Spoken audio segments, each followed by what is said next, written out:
You're listening to the Options Insider Radio Network, the home of the Options Podcast. For more quality options programs, visit theoptionsinsider.com or search for Options Insider Radio Network in your podcast provider of choice. Listeners can also access all of our programming through our mobile app available in the iTunes and Google Play stores. Select programs are also available via live stream at mixlr.com/options-insider. That's mixlr.com/options-insider. Don't forget to follow along with your favorite programs and submit your own questions for the hosts at twitter.com/options, stocktwits.com/options, facebook.com/theoptionsinsider, or via questions at theoptionsinsider.com.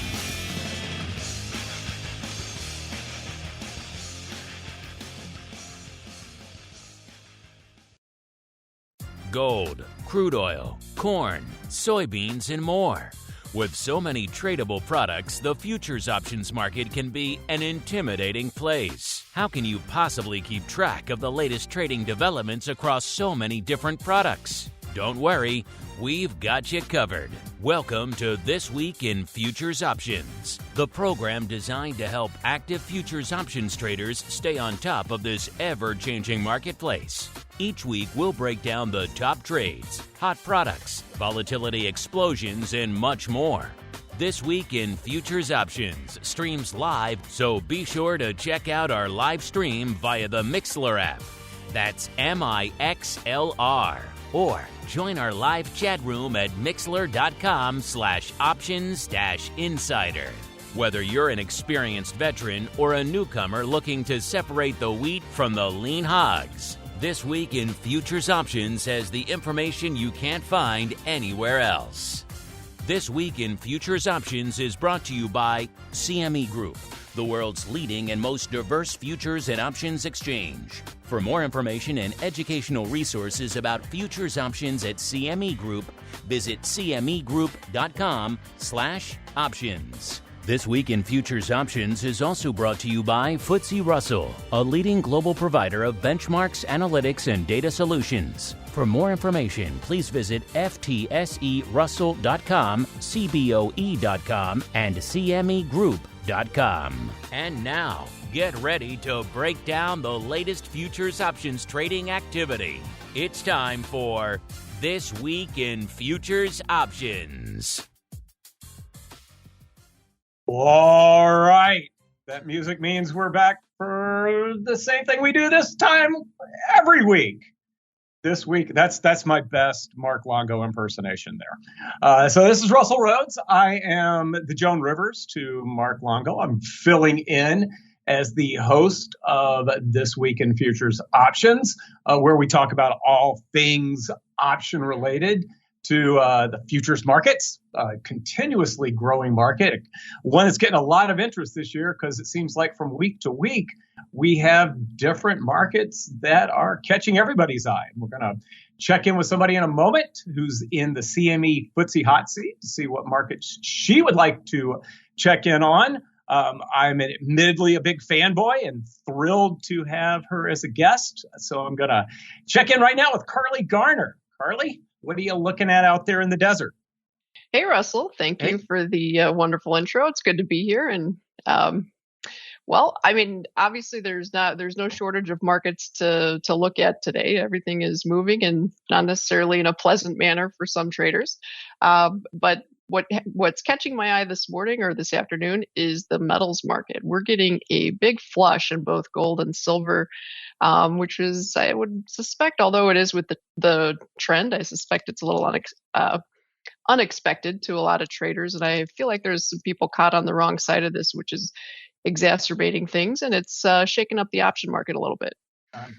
Most definitely, probably not to be expected with everything that's been going on inflation-wise in the world. That's supposed to be our inflation hedge. I know, it's silly. To be 100% frank, we're kind of caught on the wrong side of it. So we've been just hedging and just it's been a brutal move. But if you look at the crazy thing about the metals is they are flight to quality, supposedly, and the inflation hedge and all those stories that you hear about the metals. But what they what people tend to forget is when the stock market has a tough time, then people tend to liquidate everything, and it includes their metals holdings. So a lot of times, like if you look at March 2020, gold and silver sold off sharply along with the stock market. And then after the dust settled and everybody got to the sidelines and decided where they wanted to put their money, that's when they put it into gold and silver. And so then those markets shot up. And I'm wondering if we're going to get something similar, but in order for that to happen, unfortunately, we have to go through the cycle of liquidation, raising cash, and then letting people figure out where they want to be. And then putting the cash back to work. So, Right. All right, before we start diving into the individual markets, we've got to do the traditional, let's talk about the light side and the dark side. It's time to find out what's rallying on the light side and falling to the dark side at CME Group this week. It's time for the Movers and Shakers Report. Which was very appropriate because I think last week was May 4th, the week that we had May 4th, which is Star Wars Day. And I know that the regular host is a big Star Wars fan from the figurines that are all over the studio. So you just talked about the dark. Do you want to start out with the dark side or the light side on a week over week basis? You know what? Let's go to the light side. Everything is so depressing. Let's try to look at the good thing in life. Well, the good thing in life, is it's kind of a mixture of markets here. Just counting down from 5 to 1 on the light side. Kansas City hard wheat. I didn't even know that we still had Kansas City wheat, up 2.94%. Got the traditional wheat contract up 2.99%. And then we get into the markets that people get a little bit more excited about. My favorite acronym, RBOB, which is basically gasoline, it was up 3.25%, which is interesting because the CPI number that we got this week actually said that gas cost or the price per gallon had gone down on a month-over-month basis. But this is the second week in a row that it shows up on the light side. It was number 4 last week, up 2.82%, with a whopping 727 contracts. Number 2 to the light side, Eurodollars. Interest rates are still putting up volatility. And then a market that I've never traded. I'm going to see if you've ever traded it because I know you're all over commodity options. Oats up 3.7%. Have you ever dove into the oats market in the past? You know, we have some clients. Literally, we have clients that trade everything. But the option market on oats is really thin. So I've never executed an oat option, and I have never recommended a client do so. It's pretty light out there. Yeah, I mean, liquidity is definitely an issue Right. with probably 2 or 3 of the markets that we just went through on the light side. There is nothing. The whole histogram chart. We almost didn't have enough light sides to talk about. Got an awful lot of dark sides, which is just indicative of the markets these days. You just mentioned the metals. Silver down 6.9% so far this week. Then we get into a couple of equity markets. We've got the NASDAQ 100 down 6.91%. It was number 4 to the dark side last week at down 4.57%.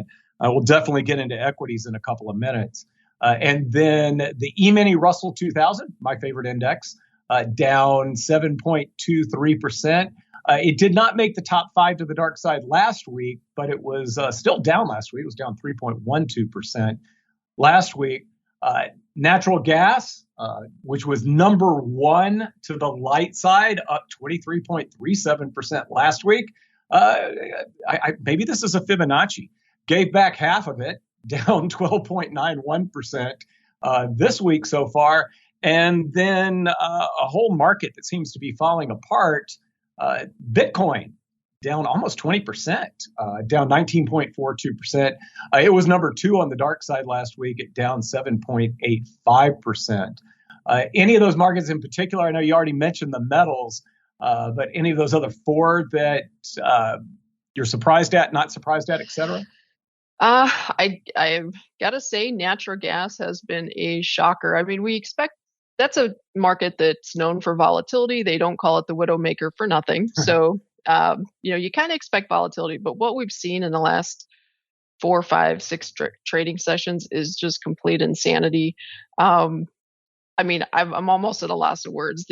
We're basically seeing 2 or 3 years worth of normal price movement in a couple of days, and so I feel sorry for anybody that's trying to participate in that. We actually had a pretty good idea of what might happen price wise. Like we had a resistance area and a support area picked out, but actually making money on it is almost impossible with the options because the volatility is so huge. The options, like the vol sticks, like usually in a normal market, volatility will go up or down. Like for example, if you sell a call and the market sells off, the call should lose value, but those types of things are not happening. So it's literally just, it's a total mess. So if you're not in natural gas, I'd say just watch it from the sidelines. That's the best place to be. It's definitely one to be a good spectator with. Before I had ever heard the phrase widowmaker, I did one natural gas trade. Luckily, it might have made somebody else a widow, but I considered myself very lucky, and I'll never trade natural gas again. Good for you. Yeah, I'm sure our sponsor loves that, but hey, it can be. It's not for everybody. Yeah, it is.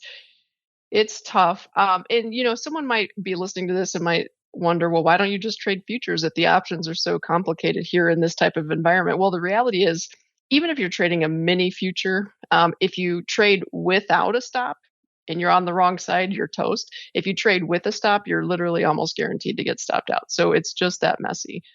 There's better markets to trade. Well, and that's a big advantage of options right there. Right. You might not like it, but you can define what the loss is going to be, and you might not necessarily have something blow through your stop and get a pretty bad execution. That's what in my SIBO days where I was, my job was to encourage people to use options. That was by far one of the best arguments. And I think natural gas, if you are going to play in that market, at least having a risk-defined position with options would make a little bit more sense than my trade was the futures. Oh, yeah. So, yeah. Luckily, I didn't pay a bad tuition on that one. Good for you. I guess I did that on scholarship. So just taking a look at, let's, and again, everybody's got to give me a little bit of a break. This is my first time being a host. He makes it look so easy, but it's not as easy as it looks. So taking a look at the various markets that we can dig into, which one do you want to take a look at first? I mean, to be honest, I'm not enjoying looking at any of them. But let's take a look at the grains. Those are relatively reasonable today. Yeah, they're having we'll start out on the positive side. That might be the only market that we can definitely start out on. So let's take a look at some of the grain markets. It's time to get our hands dirty exploring the latest options trades and trends in corn, wheat, soybeans, and more. It's time to talk ags. Any particular one you want to start out with, as I am on the CME Group's TWIFO site? Okay, sure. Yeah, let's look at corn. That seems to be pretty popular. It's also the top one on the list, so that's pretty easy as well. Corn. Sometimes I wonder if corn, how much of an energy influence corn gets periodically. But just taking a look in the corn option market this past on a week over week basis, it looks like the most active option is and I'm having to do my letters once again. It's the July 900 calls. Traded just under 20,000 contracts this past week. And coming in second most active option there, just coming in a little bit earlier. Did I just say June or July? Because that was the July call options. You said July. All right. The June 800 calls traded a little bit over 11,000 times. Possibly both of them expecting continued higher prices, since the futures contracts right now are a little bit below 800. So slightly out of the money 800 call, a little bit farther out of the money 900 call. Any insight on why people might be a little bit concerned about upside moves and it looks like mostly calls through the summer getting a lot of attention in this market? Right. Well, I mean, The corn market's been interesting because it's actually been consolidating for a month and a half or so. So while everything else is just bananas volatility wise, corn has actually decreased in volatility, which is interesting because we're actually at a very lofty price for corn. If you look historically, rallies in corn and soybeans have never held. Like they rally sharply to get up into this area, and then they literally at some point roll over, and that was that, and it's over.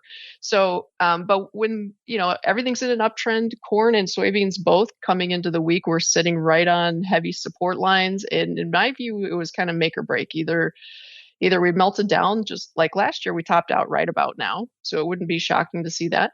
But traders are buying calls because they know if corn does start to move up on weather concerns, the upside can get pretty hairy. Like we've seen the last couple of years, we've had some really big rallies in the grains.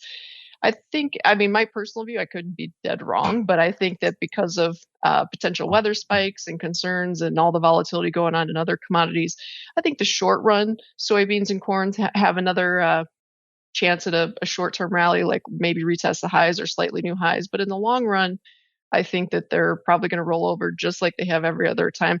So we've kind of advised our clients to use July options, like maybe buy some out of the money calls just in case we get a run up. And then we've got some bearish put spreads on in using September corn and November beans. So we're kind of playing both sides, but we'll see how it goes. Well, checking out the skew on those July options, the 25 delta in both directions, you got a nice opportunity to maybe do what you're talking about right now, because the call skews at 4. I just love the low volatilities. So I was trying to talk about the July skew and just saying it's fairly flat. So it kind of gives you opportunities to set up in both directions right now if you're expecting maybe a move up and then a rollover a little bit later. Absolutely. They're like I said, they're cheap. If volatility from some of the other markets bleeds into the grains, I think you could see some decent sized moves, and these cheap options might not be so cheap in a couple of weeks, but we'll see. Time will tell. So, and just for full disclosure, what's going on here?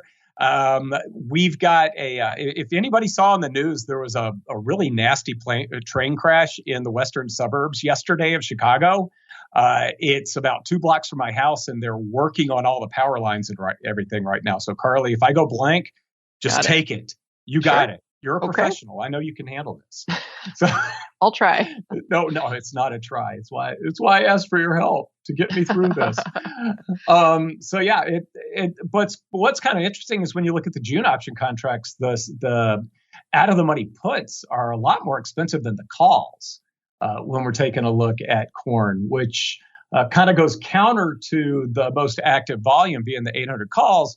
But the most active open, or the highest open interest, or the biggest open interest change was actually a drop in the puts. And I just wonder, with the increase in implied volatility and the drop in open interest, if that just might be a function of people that were short puts that decided to buy them back. Yeah, actually, I think that makes sense. I think you're probably right. And honestly, if that's what's going on there, I think that's a good idea, because they've probably looked at a weekly or monthly chart and they know that these prices rarely last. So, and do you do a lot in the seasonalities with the grains at all? I used to try to do that, and it was too much for me to keep up with.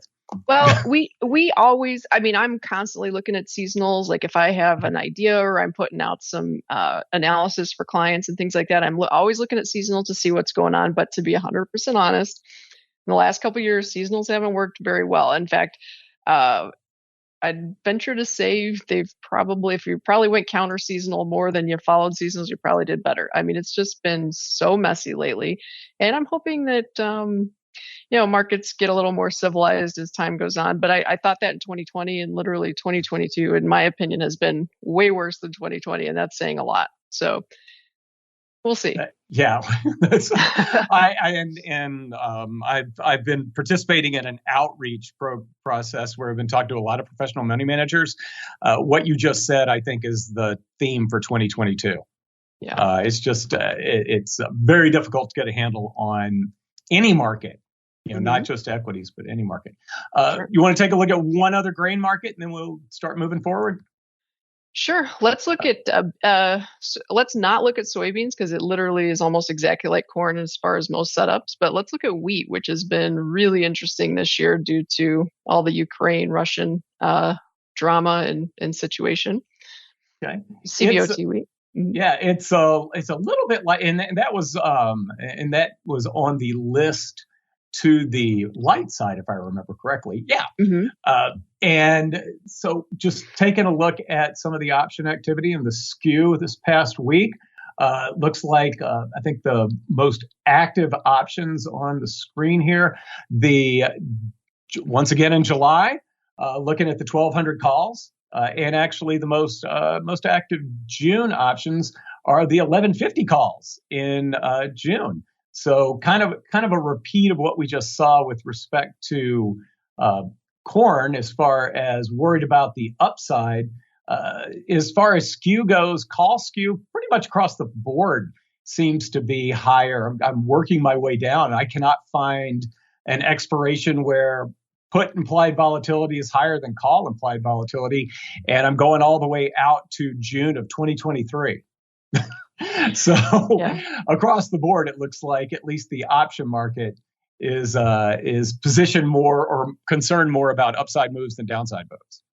Sure, absolutely. And that's probably because they haven't forgotten what happened in March of this year I don't know if you were following wheat at all, but we had 6 consecutive limit up days. And I'm telling you, it was a complete nightmare.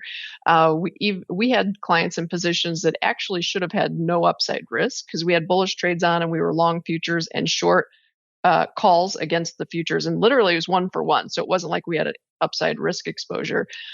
But because the market was going limit up for every day and it was trading very few contracts overnight, like it would back off limit temporarily and everyone would scramble to try to offset some positions, but only a few people could get in or out.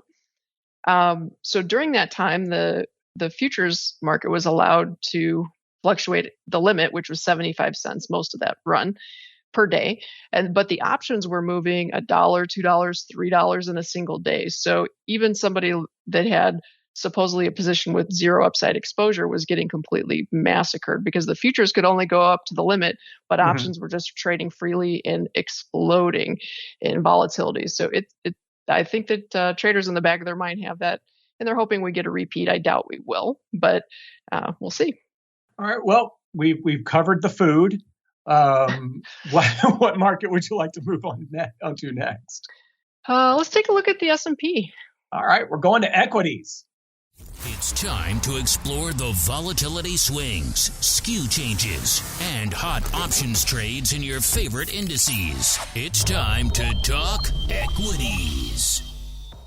And just with respect to equities, before we jump into the options, just taking a look at the various volatility indices that are indices that are associated with what I really think of as the 3 big, broad-based indices that people follow in the U.S., which are the S&P 500, the NASDAQ 100, and the Russell 2000, of course.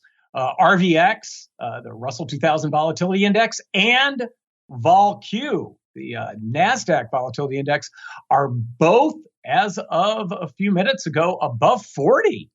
Now, I don't know if that's going to, if that's something to take into account or not. I never really remember the implied volatility of either of those markets grinding higher to 40 than like that. Usually we spike to 40. We don't just work our way up there. VIX is at a pretty big discount to both of them, about a 6-point discount, or a little over a 6-point discount to both of them at 34.10. The vol of vol is 126.35. So, it looks like, at least if you try to read the tea leaves of the volatility markets, that there continues to be more concern about small cap stocks and technology stocks relative to, big old blue chip stocks that make up the S&P 500. I also usually read into that as more concerns about the domestic U.S. economy than the global economy, because I think of the S&P 500 as almost a global index. Do you look at the volatility indexes at all? I've never really asked you that before. I look at the VIX. I don't really look at anything else. I do look at like the CME Group has a really nice tool on their website that shows volatility charts for all the commodities. But as far as stock indices go, I kind of just focus on the S&P or the VIX. Okay. See, now I get on my soapbox for a second. I always feel like if you trade those other 2 indices, you definitely want to at least be keeping an eye on the volatility indexes. I always, even if anybody's never going to trade the volatility indexes, just keeping an eye on them, I've always felt like is definitely a useful tool for your toolbox. Sure. Absolutely. So turning to the S&P, I'm pulling up the TWIFO page on SPX. Not surprisingly, just about every most active option is on the put side. Imagine that. In fact, most active looking at a weekly, I believe actually the weekly that expires tomorrow. The most active options, the 3260 put, kind of interesting with the future at 3862.50. Wow. Yeah, I Nice. know. Going out another week. Actually, they've got daily options on here now. I'd forgotten about that. Going out to next Monday, the most active. You want to take a guess at what strike? And it's lower than 3260 to give you a hint. I'm going to say 3,000. Close, 3,100, but Oof. Still. Yikes. Just as much of a gasp. That's I hope they're wrong. Yeah, you hate to say that. You don't want to root for or against anyone. Right. The funny thing is that 3,100 put, a couple of that expires next Monday. The open interest on it is about equal to the volume. The open interest increased by 22,554 contracts. So, you never know if they're buying and selling there, but you hope they're selling. But either way, somebody's willing to take the other side of that, or there's enough liquidity to definitely take the other side of that one. But yeah, puts across the board. The put skew, as you would expect, it's not very dramatic relative to the call implied volatility. I'm trying to find a standard expiration. So like the expiration at the end of the month, I've got 9.4 implied volatility on the put side versus 8.7 on the call side. I typically expect that to be smirked more to the downside. Sure. Yeah, absolutely. Honestly, there's no end to all the strange things that we're seeing in these markets. So, I mean, nothing shocks me anymore. You haven't said it's different this time, though. That's always a bad yeah case. Yeah. I generally never say that, but yeah, well, I don't know. Honestly, I kind of don't have a whole lot to say about anything I'm seeing here. We're catching guessing. on a hurricane of a day. How's that? Right. Let's move over to the small caps. I'm going to take a look at the E-mini Russell 2000, which was pretty high up on the dark side. Believe it or not, this is great. We've got some calls as the most active options. Wow.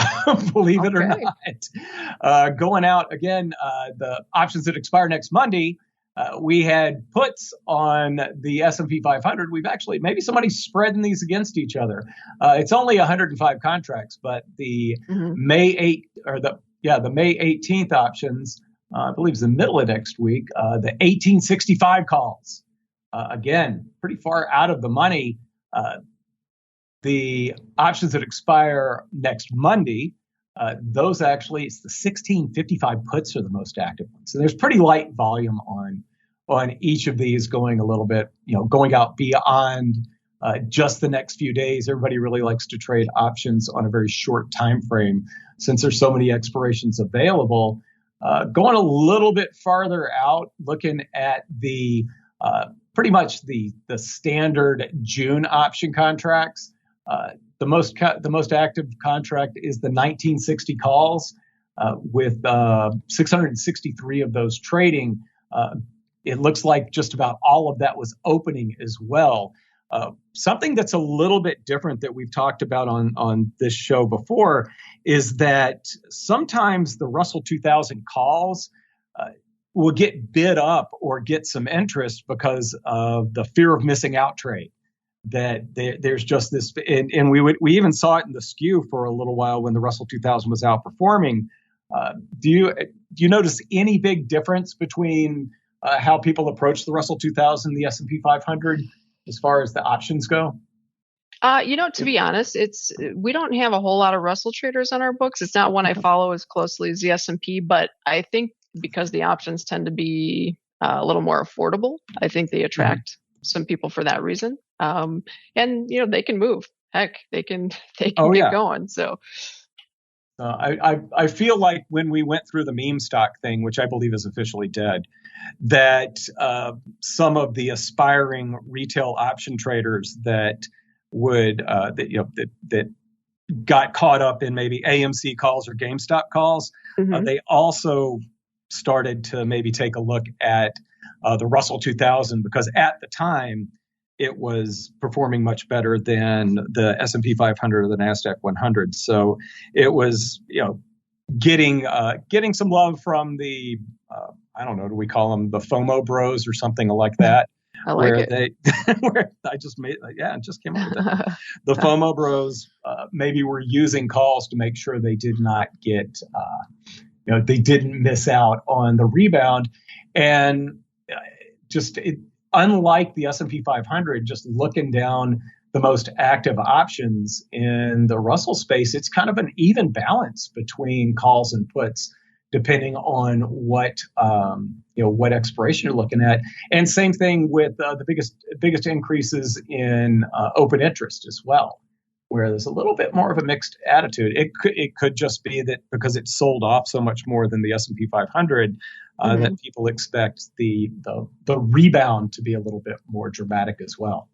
Sure, that makes sense. I mean, that's the thing about the stock indices. Obviously, the trend is down and everybody's just painfully liquidating and things like that. But bear market bounces can be vicious, and when it decides to turn, which I happen to think maybe in the next couple of days we should get a relief rally. I could be dead wrong. I mean, maybe it'll crash, but I think we've got some room for things to flip and surprise some people on the upside. But we'll see. So I can see why people would want to buy some calls and just see what happens. Do you pay close attention to when people are focused in on that down 20% level on the various indices, saying that now that we've had our correction, it might be time to buy? Sure, absolutely. And I've been looking at that 20% as well. I mean, the thing is, who knows? Is this correction going to be 20%? Is it going to be 25, maybe 27? Who knows? And we learned in March 2020, corrections and reversals in today's markets are different than they were 10, 20 years ago. They're faster. Everyone has access to the markets on their cell phones, or they're quick on their computers. There's algos going on. So you don't get, the market doesn't give you time to react and to take action. It literally just turns on a dime. And then if you're in, you're in. If you're out, you're out. So unfortunately, it's hard to time that sort of thing. But with that said, the vast majority of corrections have been 20% or less. So I think that we're going to start getting to a point where the bears have little competition. I really do feel like the market that there's just everybody's bracing for the S&P. I assume everybody at all the business networks is just waiting to say, yes, we've hit correction, right. Which I think is around 3850 on the S&P 500. You're right. It is. I haven't calculated it lately, but that's just a number that I've been throwing out when people ask me where would I think about buying stocks again. So yeah, no, I think you're right on the nose. I actually think it depends. If you look at the futures, I think it's a few points higher, but it's right there. So we're basically pretty much there. So we'll see what happens. We missed it by 8 points. So if I missed my buying opportunity, I'll be kicking myself for a while. So, all right, we're gonna try one more market, then we're gonna dive into some questions. We have one about crypto and a couple of other ones to address. But what's one last market you want to take a look at? And I know you're holding your nose and gonna pick one. Ooh, because none of them are good. Yeah, none of them are fun. What, you want to try crude oil? Yeah, everybody loves energy. It's time to tap into the deep options well of black gold, Texas tea, nat gas, and more. It's time to talk energy. Cool. All right. Well, just taking a look. I'm starting out with crude oil on you because we already talked about nat gas for a little while. And there's kind of a mixture on the again. There's kind of a mixture on the option side, and I'm going to ask your opinion on this one in a second. But I've always felt like oil skew can give you some hints sometimes when we're getting close to a reversal, and right now it seems to not be leaning toward the call side, but leaning toward the put side, which leads me to believe that maybe there's a little bit more concern about a drop. The most active option, the June 100 puts, right on the schnoz there. That we've had 11,762 of those trade. That's that's the most active on the board right now. I'm trying to find the second most active, and you got to go a little bit farther out. Got to go all the way out to September, and it's a strike that's higher in 100. I'm going to put you on the spot again, Carley. Take a stab at what strike price it's actually both August and September. It's the most active option at that expiration. I'm going to say the 150 call. You nailed it. People love the big round numbers, don't they? They do. Although I've got there's one of the biggest open interest changes, and this goes out to October, was in the 180 calls.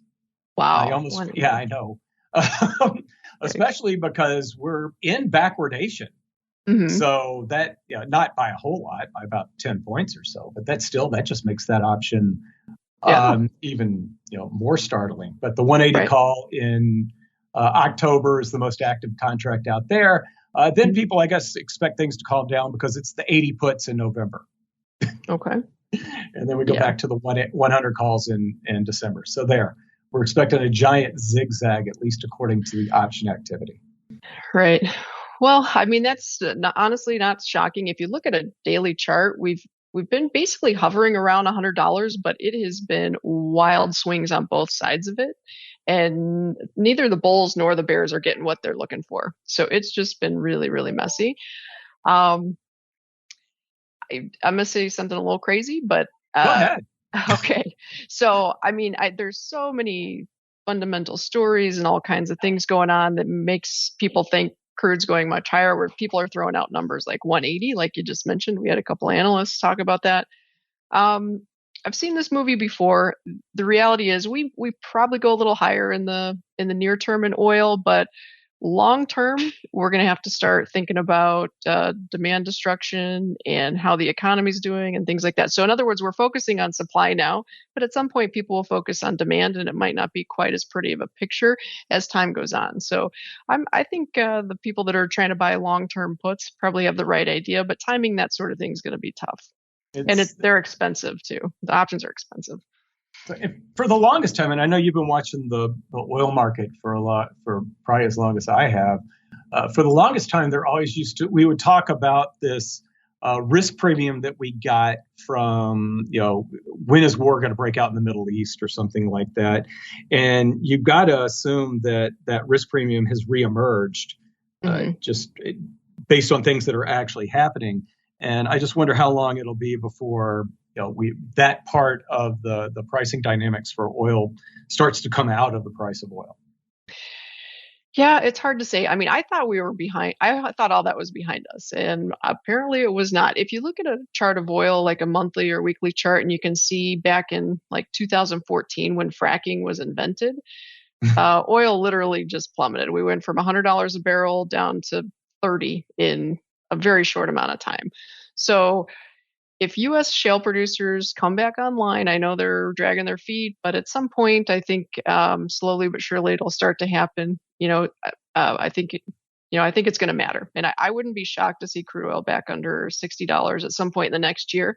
Now, timing it and being there for it, that's not easy. There's no free lunches, but I think I wouldn't be surprised to see that.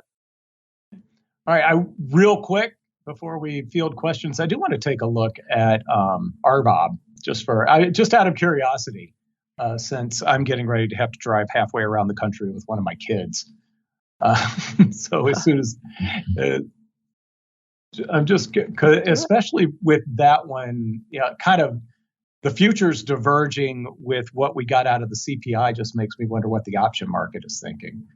And it's a very light market. And again, it's a little bit mixed. On the June contracts, the most active was the 340 put.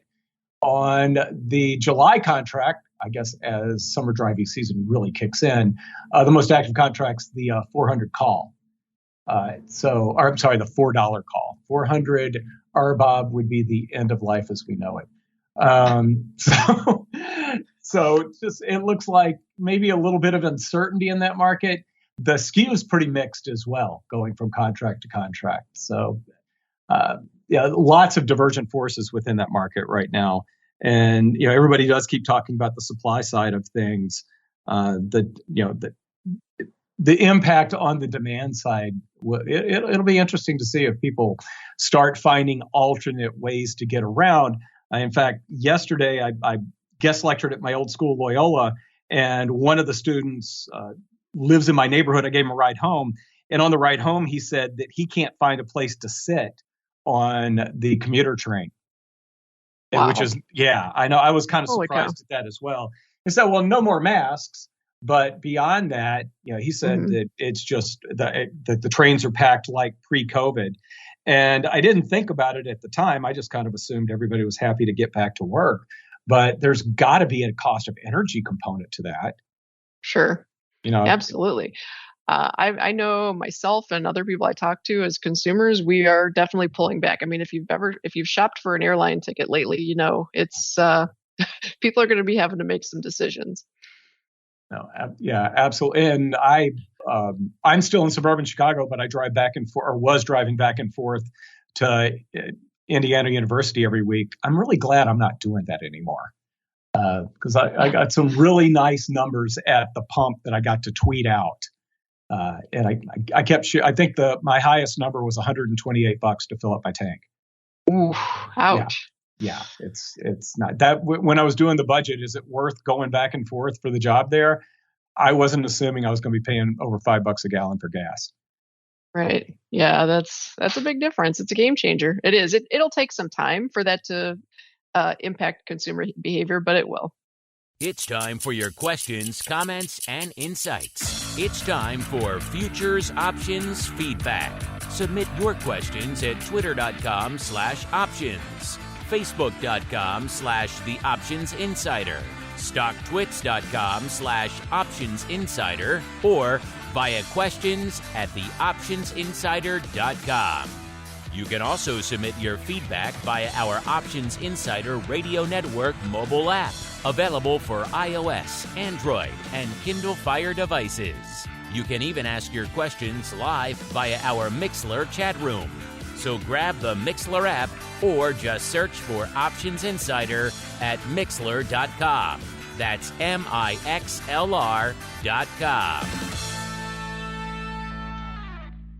All right, I'm going to put you on the spot one more time, and then we're going to take a couple of questions to finish things up.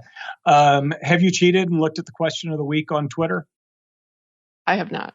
Okay, good. I'm always very honest about this as well, and I always get the answer wrong, which shows I'm being honest.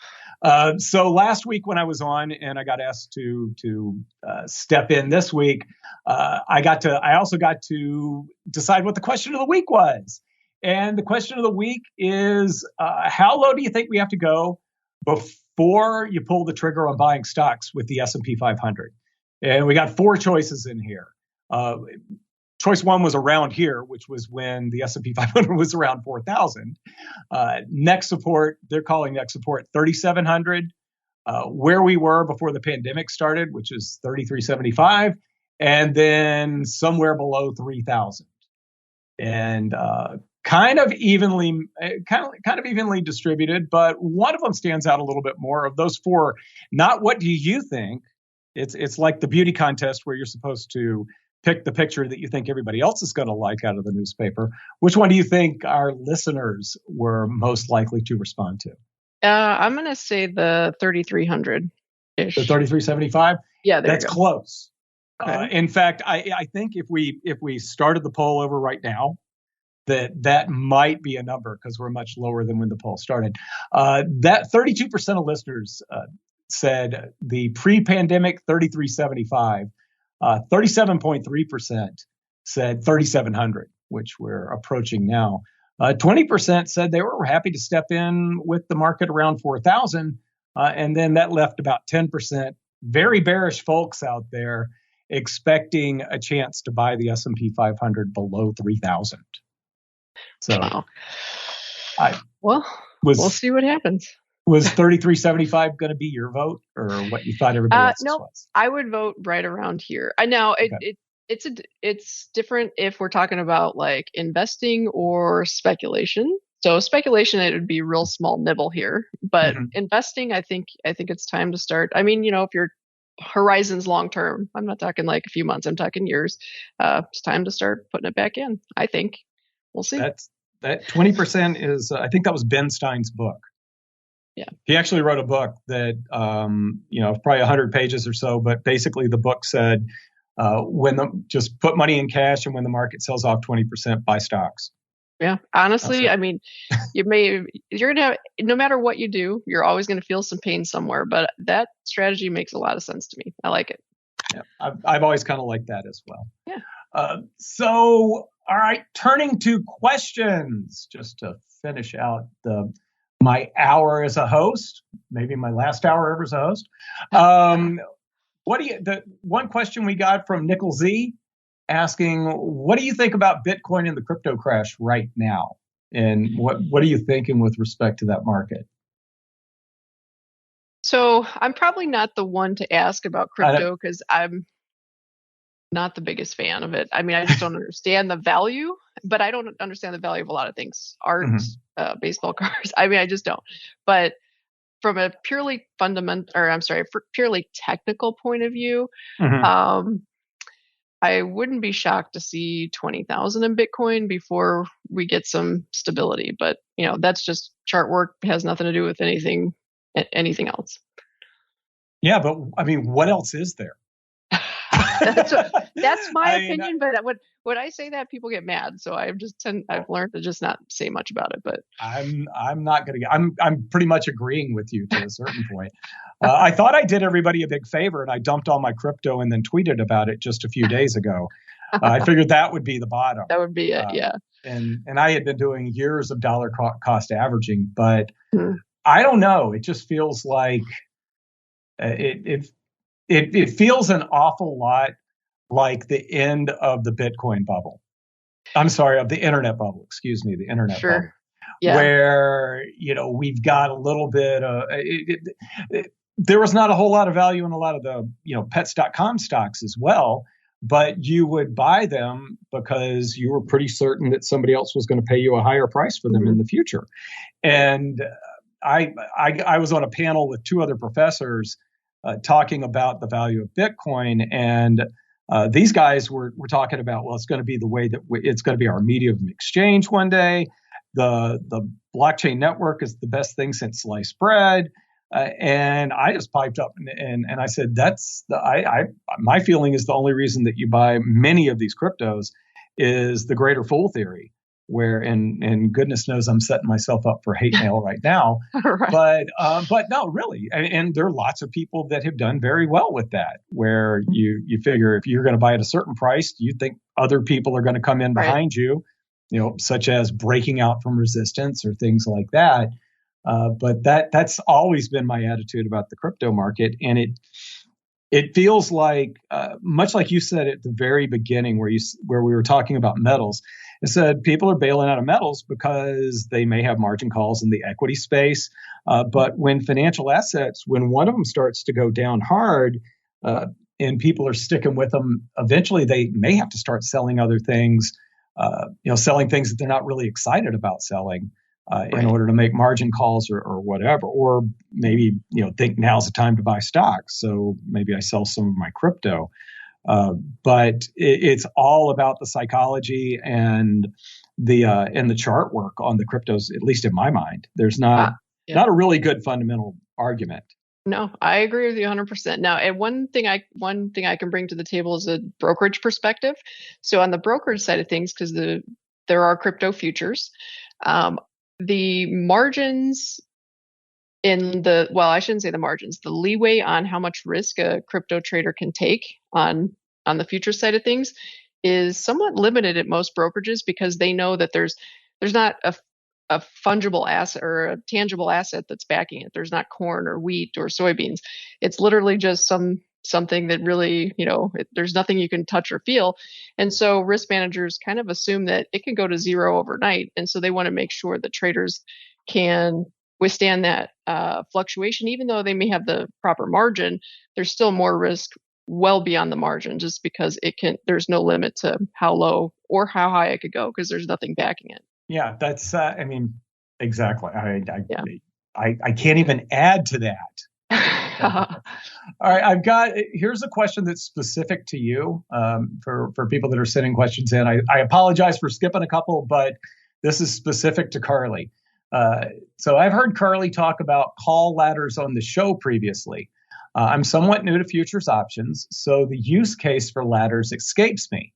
It seems like you were talking and taking an inordinate amount of risk in volatile products like nat gas with this approach, but maybe I'm missing something.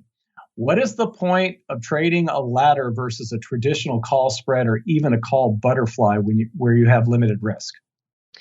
Oh, that's a great question. So call ladders are not for everybody, and they can work. When they work well, they work amazingly well. But then there are times where, and honestly, the last couple of years, I don't think it's really fair to judge how a call ladder would perform normally, because this is just such an abnormal market condition. But the idea of a call ladder is if you purchase a vertical spread, your risk is limited, but you're paying a lot of money for that spread, and options are priced to lose. Most options expire worthless. Even if you don't hold the expiration, the chances are if you spend money on an option, it's probably going to lose value at some point while you're holding it before you get out. So the idea of a call ladder is to take advantage of spikes in volatility and use the market's money to finance your trade, but nothing in life is free. So if you're using the market's money to finance your trade by selling an extra option, in the case of a call ladder, you're selling 2 calls and buying 1. You do have unlimited risk on the upside. In normal markets, it's awesome. If the market, and when I say normal, I mean a call ladder, you have like almost zero downside risk. So if you're wrong on the direction, you don't really lose anything. If the market goes up in a normal pace, let's say like a 45-degree angle, like a reasonable, rational up move, call ladder is going to do wonderfully. If the market goes parabolic, you're going to get your butt kicked. You can try to hedge it, which is what we generally do, but it gets really, really messy. We had some call ladders on in gold during March when all heck broke loose and gold ran up to 2000. And to be honest, it was a complete nightmare because we bought futures against it. But the options, we had options that went from like $3,000 to $20,000 in like a day. I mean, just silliness. And so it got super, super messy. So I would agree with you.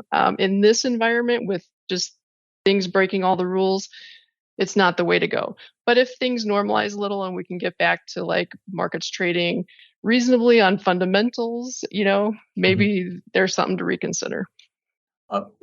This is something that's one of the few strategies that now I have to go out and do one. Any markets in particular that you find are more conducive to it, to ladders than others? We've had a lot of luck with call ladders in coffee, and maybe what I think it is coffee's not subject. First of all, it's traded on a different exchange. Most people don't have access to it, and if they do have access, you have to pay a crazy amount of money for live quotes, and so most people just skip it. But coffee doesn't have all the algos. It doesn't have all the like the ETFs and crazy speculation going on. It just literally kind of I'm not saying it's a safe market or risk free. That's not what I'm saying, but it just is behaving a little more reasonably than some of the others. So it's worked really well in coffee. It didn't work well in gold or natural gas that was exploding parabolically. So that's the risk of a call ladder. Is it's going to work almost all the time, but when it doesn't work, it literally just gets blown out of the water, because if a market goes parabolic, the vertical spread portion of your trade doesn't really make much money, because you're making money on the long call, and then your short call of the vertical spread loses almost as much as the long call if the volatility really spikes that much. And then so now you have a naked short call that's not benefiting from your vertical spread. So if markets go parabolic, it can be pretty painful. The best way to generally deal with it is to go delta neutral, buy a futures contract against it to just neutralize things, but it can get really messy, especially like I mentioned gold earlier in March. If gold had just moved up and kind of stuck or stabilized, we would have been in good shape. But the problem is gold rallied from 1950 to 2050 and then crashed back down to 1900 all in 4 days. So that kind of stuff is really hard to manage no matter what strategy you're trading. So market conditions are tough. Well, yeah, and it's not just in one market. No, it's not. Again, and just I'm putting my old educator and promoter hat on for a second. That more difficult markets sometimes can lend themselves more to utilizing options. So, sure. Yep. Just being instead of a stop, which goodness gracious, I like that I only trade options and not futures anymore because I've had nightmares around stop order the actual fill price sometimes relative to what I was hoping for.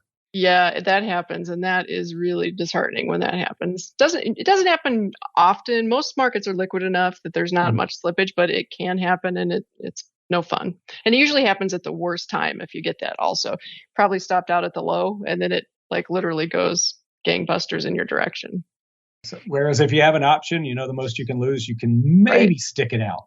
And that's the thing. The greatest thing about options is lasting power. You don't ever get stopped out. You're always in. You always have some sort of chance for it to recover no matter what. So you're right. Cool. Well, Gene, back at the home base. I think we almost made it to the end of the show. Carley, you want to plug or say anything? Are you going to be anywhere presenting this summer? Are you do you have another book coming out? I'm on the back of one of your books. You are. I think I like it so much. Well, thank you. Yes. I'm actually taking a little time off from the book thing. Books are so much work, but they are. Yeah. But I've released 3 in the last 4.5 years or so. So if you're interested in learning, if you just go to Amazon and type in Carley Garner, you'll see my books come up. They're affordable, they're paperback, they're also on Kindle. So if you want to learn, we make it cheap. And if you want to see, we're a brokerage firm, by the way. I'm a broker. That's what I do for a living. We offer our clients newsletters, education, guidance, things like that. We don't have a crystal ball. Nobody does, but we try to keep them out of trouble. You can reach us at DeCarleyTrading.com, DECARLEY trading.com. Fantastic. And for me, I normally get asked what I'm up to. I'm off to EQ Derivatives, consulting firm I work for. Our European conference is next week. And then all of us are jumping on a lot of different discount airlines and making our way to Las Vegas in your neck of the woods for the following week for our global conference. And might be a chance for the 2 lovers of beagles, Carley and myself. We're both she's a mother of beagles. I'm a father of a beagle. Yeah. We actually get to meet in person for the first time ever. We should definitely try to make that work. Absolutely. I'd love to meet you. And I love your beagle. Okay. Beagles are special. Frankie is the best. Frankie keeps all the desert critters out of your pool. She does. She tries. She works. All right. Well, cue the music. I made it.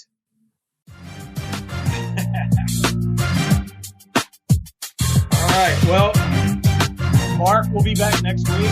I'm certain I won't be here because I'll be on a plane. And I greatly appreciate Gene producing back at home. And Carley, thank you very much for joining me and helping me through this hour. Thanks, Russell. All right, thanks.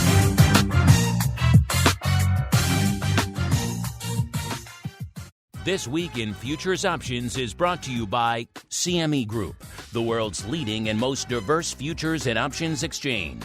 CME Group's markets help individuals and businesses around the world manage risks and seize opportunities. CME Group offers the deepest and most liquid options on futures across all asset classes, including interest rates, equity indexes, foreign exchange, energy, agriculture, and metals. For more information and educational resources about futures options at CME Group, visit cmegroup.com/options. This Week in Futures Options is also brought to you by FTSE Russell, a leading global provider of benchmarks, analytics, and data solutions. Investors in the U.S. and around the world are using FTSE Russell indexes to benchmark their investment performance and create investment funds, ETFs, structured products, and index-based derivatives. Many Options Insider Radio Network listeners will be familiar with the Russell 2000 Index. Russell 2000 futures and options are currently trading on the Chicago Board Options Exchange and CME Group. For more information, please visit ftserussell.com, cboe.com, and cmegroup.com.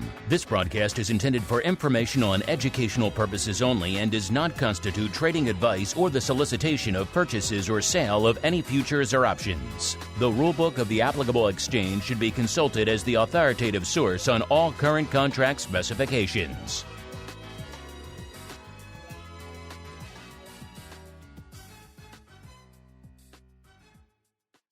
You're listening to the Options Insider Radio Network, the home of the Options Podcast. For more quality options programs, visit theoptionsinsider.com or search for Options Insider Radio Network in your podcast provider of choice. Listeners can also access all of our programming through our mobile app available in the iTunes and Google Play stores. Select programs are also available via live stream at mixlr.com/options-insider.